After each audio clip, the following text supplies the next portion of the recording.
Hi, welcome to our channel. Prabhas పేరు మార్చుకున్నాడా? ఎందుకు మార్చుకున్నాడు? ఏం పేరు పెట్టుకున్నాడు? విశ్లేషిద్దాం.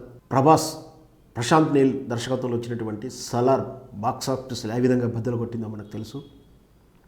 అయితే నెక్స్ట్ చిత్రం ఏంటి ప్రభాస్ది అంటే మారుతి దర్శకత్వంలో వస్తున్న చిత్రం. నెక్స్ట్ చిత్రం ఏంటంటే మారుతి దర్శకత్వంలో వస్తున్న చిత్రం. ఆ చిత్రానికి రాజాసాబ్ అని పేరు పెట్టారు.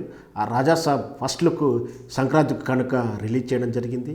అయితే ఆసక్తికరమైన చర్చ ఏంటంటే ప్రభాస్ తన పేరులో ప్రభాస్ ఇంగ్లీష్లో రాస్తున్నటువంటి పేరులో ఎస్ ఎగస్ట్రా ఇంకొక ఎస్ అనే అక్షరాన్ని చేర్చుకున్నాడు.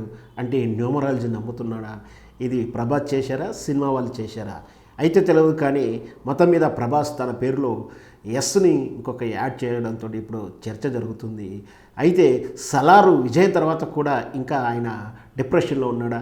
ఎందుకంటే ఆదిపురుషు డిప్రెషను, సాహో అవి మామూలుగానే ఆడడం, ఇట్లా ఆయన బాహుబలి తర్వాత పెద్ద విజయాన్ని సాధించలేదని డిప్రెషన్లో ఉన్న అప్పుడు కదా పేరు మార్చుకునే ఆలోచనలు చేస్తారు. అయినా సలార్ సూపర్ డూపర్ హిట్ అయింది కదా, అయినా కూడా న్యూమరాలజీని ఆశ్రయించాల్సిన అవసరం ఏర్పడిందా?